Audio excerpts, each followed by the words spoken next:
Hi everybody, welcome to Shivers. I'm super excited today to do our new movie review for The Backrooms. This just came out last weekend and right now it sits at a 90% on Rotten Tomatoes. I will say if you want spoiler-free territory, go to the end of this video for the actual rating. Otherwise, I'll point out some key details that I saw along the way and also just break down the actual story. So before getting into the actual review, I want to say that I really didn't have very high expectations for this movie.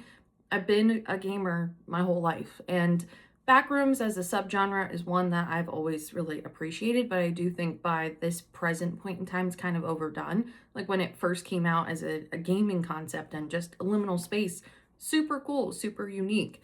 But the idea that so many things have been taken from it just sort of diluted the originality to me over time. And so that's why I was like, oh, this is just yet another iteration of liminal spaces. Man, I'm glad I went in with low expectations, but I would say give this movie what it's worth. So, in terms of the actual characters, we really don't have a whole lot of people involved. We have Bobby and Kat, who are these like young 20s in a relationship. They work for a furniture store, and this furniture store is seemingly owned by this man named Clark. So, Clark is played by an actor who also played in The Man Who Fell to Earth. This was a one-season TV show, but a very good TV show, also based off of a comic book. So already pretty cool casting. You know, you have that like deep underlying appreciation for what I would call maybe like nerdy subculture. And then we have Dr. Mary, and Dr. Mary is a therapist, and she is taking care of seeing Clark. So Clark seems like your regular old average American guy, has this dream of becoming an architect, and that dream never really worked out. So instead of becoming an architect, he now owns this furniture store.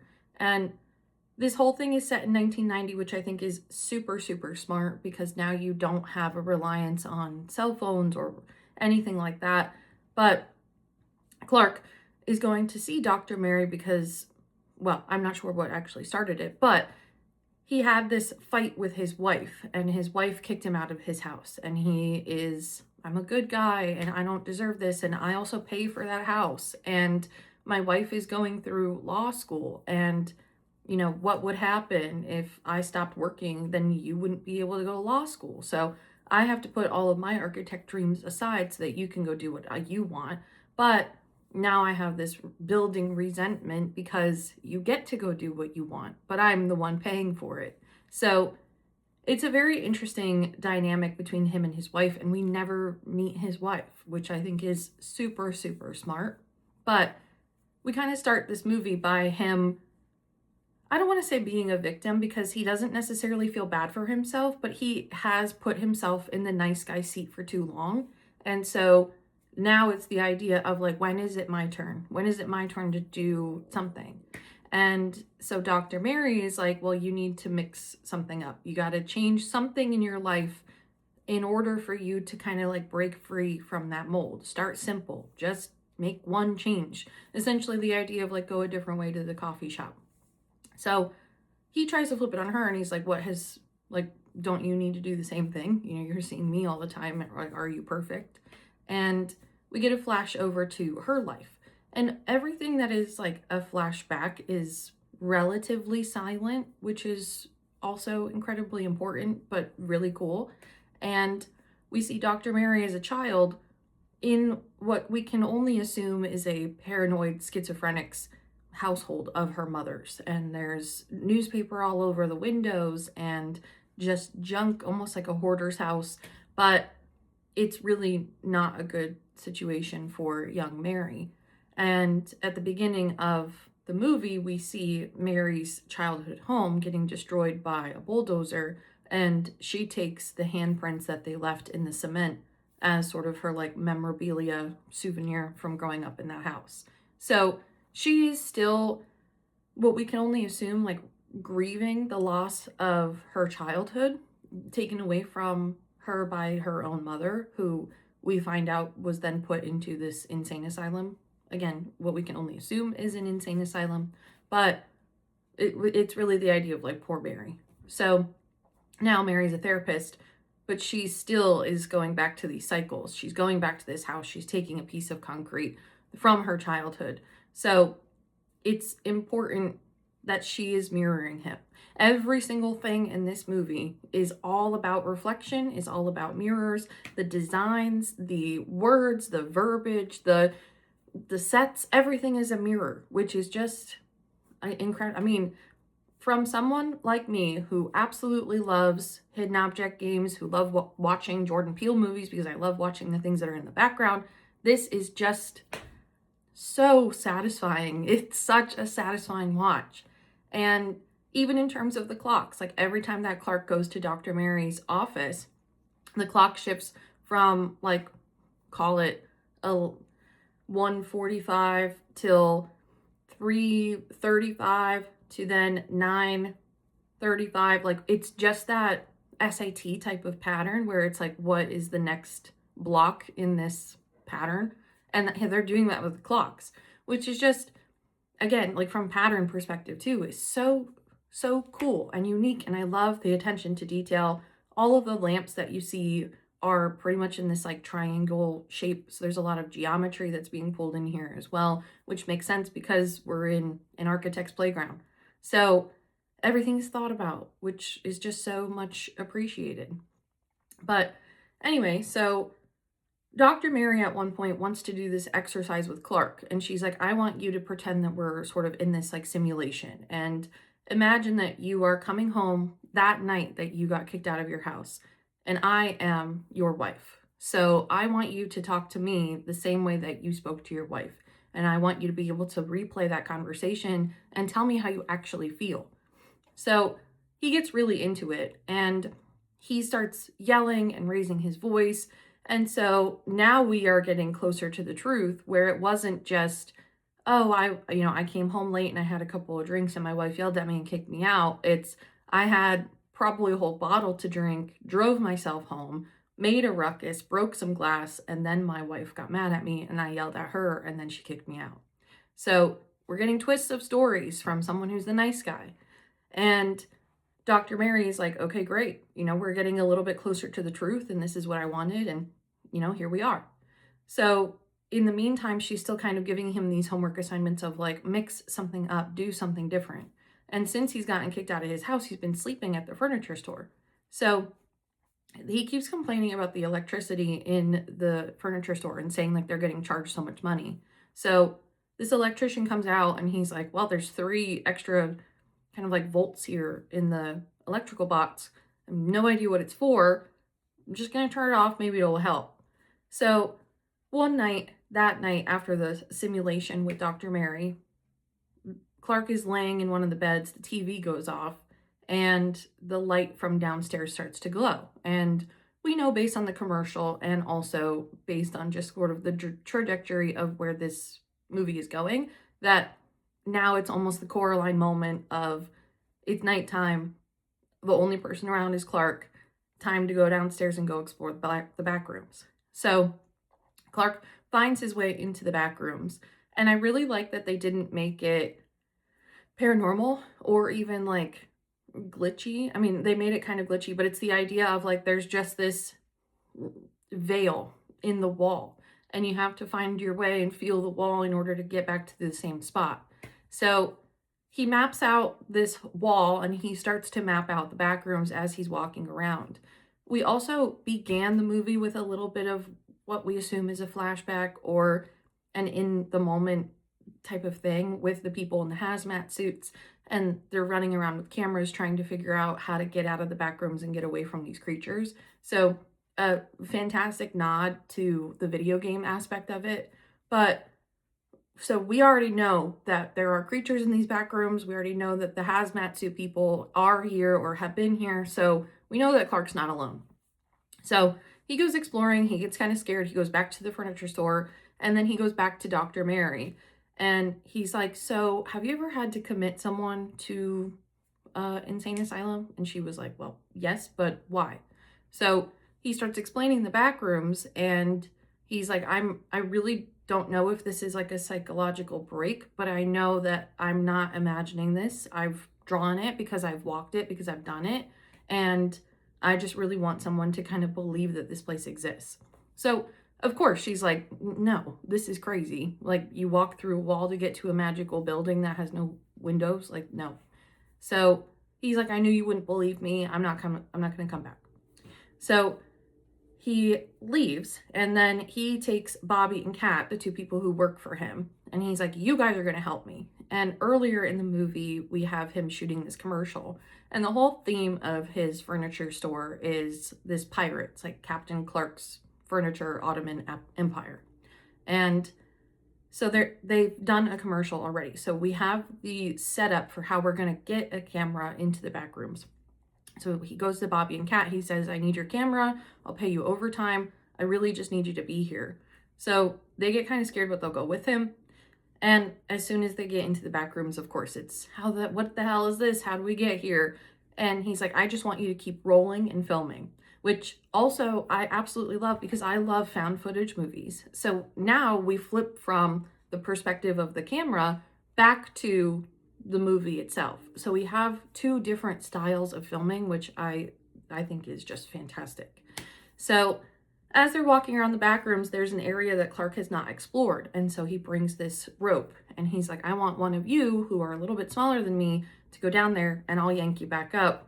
But I need to see what's down there because I haven't been down there.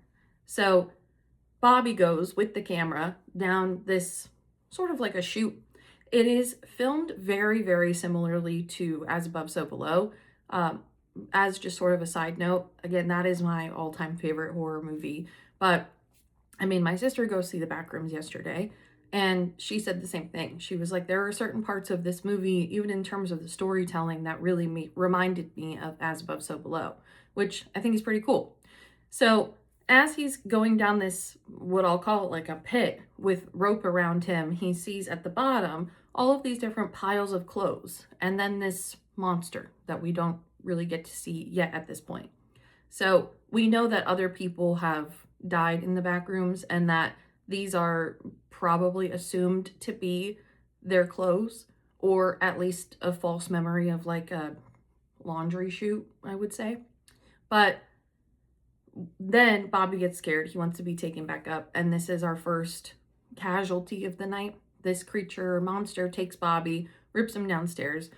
As he pulls Bobby's body, the string that's attached, the rope that's attached to the top, knocks Kat and Clark down. So now we're all stuck down in the back rooms. So as we're wandering around, we're with Clark, not Kat. Kat is trying to find Bobby, not really caring where she's going. They then get separated by one wall. So it's Clark on one side, Kat on the other. She's saying that there's a mirror on the side that she's on. He's saying that there's not. So he can't see anything. He puts the camera down and we're watching him from far away. Very much a scary car commercial moment.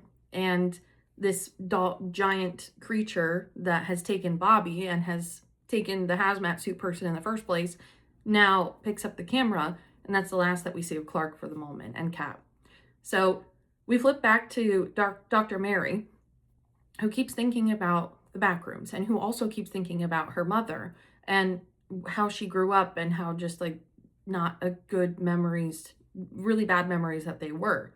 And we also see her in her bedroom, super even bedroom, very 90s Boscov's theme. And she's watching these VHS tapes of herself with all of these conversations of, you have to break through the veil, you have to go through the door, you have to go through the window to meet the other side of yourself. You have to face yourself, you have to face your reflection, you have to make all of these choices. Everything boils down to choice.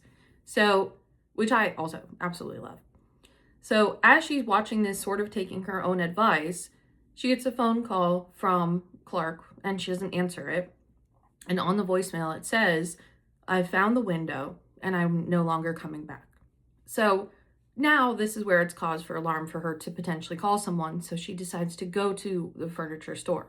There's piles of mail that are still left behind. So we have no idea what day it is or how long it's been since we saw him last. And she goes into the furniture store and follows the map into the back rooms. So now our focus for the last third of the movie is really all about her, which is great. So I will also say that when Clark was separated from Kat, trying to like run around, find Bobby, find Kat, we saw a couple of extra pretty cool rooms. So there was a room that has a whole bunch of steering wheel, like ship steering wheels. There's a pool. We never see the full pool. We just see the tile. And we have a Christmas tree room. I really don't want to spoil it for anybody who's going to watch it, but in the Christmas tree room, there is one of the coolest creatures that I've ever seen. Like, I would probably get a tattoo of that person that's in the Christmas tree room. So I'll just leave it at that. It's so cool, so cool. So now Dr. Mary is down there. She's trying to follow the map that Clark had handwritten and left behind. And she gets to this wall, and on this wall there's all these codes, there's all these numbers, there's this drawing of this like tall, almost like Slender Man creature carrying stick figure people up to this window. And it's like, once you embrace yourself, then you'll be set free. So again, it's all of these reflective conversations and choice conversations. You chose to come into the backgrounds. You chose to be here. And as she turns around, Clark is standing like off in the distance. So we don't know if it's the true version of him, if it's this memory version of him, because what we've also did do so far is that everything in the back rooms, and they say it really well, it's like telling someone what a dog is, someone who has never seen a dog before, and then expecting them to draw it. So the back rooms are telling someone what rooms and buildings and offices and houses are without them ever seeing it, and then expecting them to draw it. So that's a great, they say that in the movie, but that's a great way to just sort of summarize what the backrooms are really all about. So as Clark is standing in the distance, we don't know if it's really the true version of him or not. And Mary's like, where the hell are we? And what exactly is going on? Clearly you're not crazy, because I'm seeing this with my own eyes too. So he goes behind her, and then you just hear these footsteps in the distance, and he's like, don't be scared, but I'm going to help you get out of here. So he knocks her out, and she awakens, and she's at a kitchen table tied to this table. And all of these creatures that he has sort of like run into along the way are just standing there. And so at first we think they're sort of like mannequins, but then they move, and it's so creepy. It's so well done. And so Clark has 100% lost his mind at this point. And he's like, you told me to open the window. You told me to mix something up, and I did. And I feel like I really belong here because I have a sense of purpose and I don't have someone to answer to. And I really think I want to stay. And she's like, okay, then stay. Like, you don't need to make me stay too. That's your choice. Can we go back to choice? And he's like, well, I want to, now that you're here, I really want to set myself free of the past. And so let's do this simulation again. And he's like, you're my wife, and you're kicking me out on the day that I came home too drunk. So now we're getting the full story. So again, it's up to audiences' interpretation of what version of Clark's story do we believe? Do we think it's as far-fledged as he tied his wife to the kitchen table and waved a knife around in her face, because that's what he's doing to Dr. Mary? He's like, I came home and I had a bunch of drinks. And so she's like, how many drinks did you have? And he's like, as many as I fucking wanted to. That's as many drinks as I've had. And again, like waving the knife around, raising his voice and yelling at her. And then he's telling actual Dr. Mary about all of these creatures that are in here. And he's like, I think that they are people who were either remembered by the people who have visited Backrooms, or they themselves have been in here and now they're just sort of like not being remembered correctly. The more and more iterations that you remember these certain things, the more that they distort. So we can only make the assumption that this Christmas tree creature woman is sort of this iteration or memory of Clark's wife. But we only make that assumption because we've only seen his wife in a photograph. But this woman has like ginger hair. So he cuts the hair off of this creature in the back rooms and he puts it on top of Dr. Mary. So again, just kind of adding to this like insanity spin off. So he has this interaction with Dr. Mary. He has this simulation. He's like, wow, now I'm free.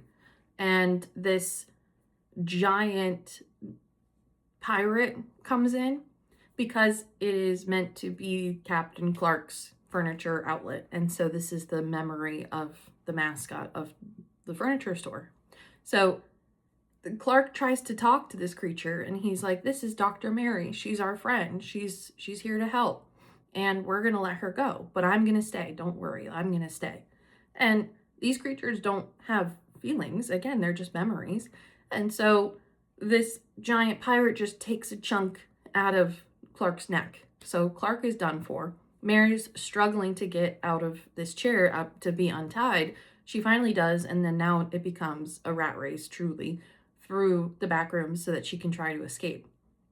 So she successfully gets away from this pirate man, but she runs into the hazmat suit people. And the way that they film it, I think is, I haven't seen this discussion yet, but the way that this film is she gets knocked out by all this gas and she's looking up at these people in a hazmat suit. And it looks the same way as if someone who were getting sucked up by like a UFO were looking up to see aliens that abducted them. So again, with the idea of like, is your memory hazy because it's bad? Because you can't trust your memories? Because you can't really trust what's going on right in front of your own eyes? What is influencing a memory to change? Is there alcohol? Is there drugs? Is there something else involved? We don't know. So she then wakes up in this sort of like experiment room, and Mark Duplass, he's from the, he's from the Creep series, but he's also from a very funny football show as well, The League. So Mark Duplass is now guiding Dr. Mary through this like experiment center, and he's having a conversation with her, and he's like, how did you get in here? How did you get in the back rooms? So she tells him it's through the furniture store, blah, blah, blah. And she's like, are you going to tell me where I am and what actually this is? And so he's looking off to the side where we can only assume is like a two-way mirror, but we can't see through the other side. And he's like, well, I'm not really at liberty to say. And she's like, okay, so what's going to happen to me in here? And he's like, that's not up to me. And then it flashes forward a little bit. Before it does that, he basically says that this is a place that is a simulation that they've found.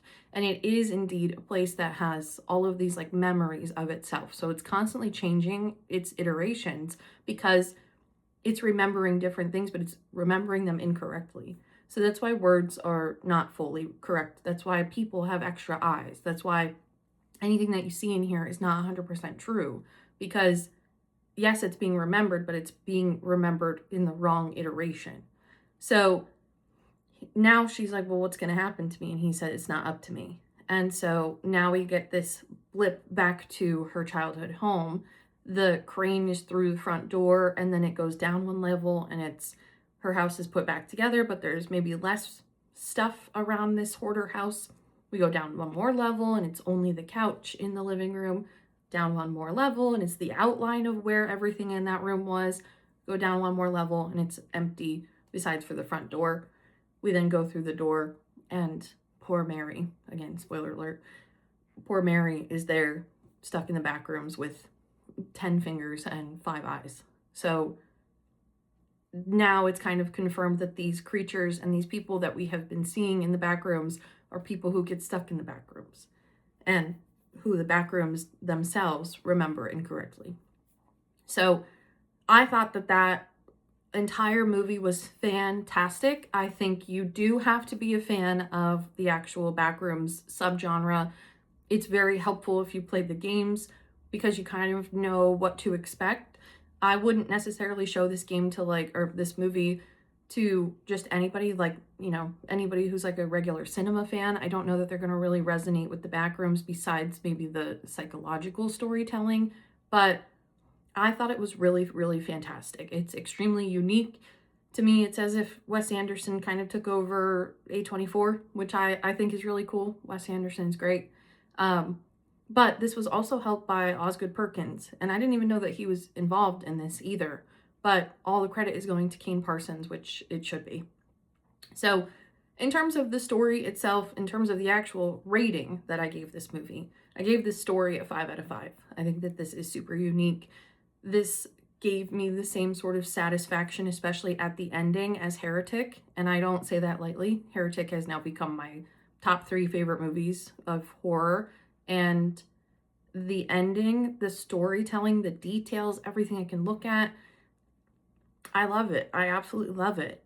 For originality, I'll give it a 4 out of 5 only because I've seen enough of the Backrooms. You know, there's enough, so much enough to pull from on the internet alone to create these stories to pull from. To This is not something that just popped into Kane Parsons' head. There's enough to pull from. So originality gets 4 out of 5.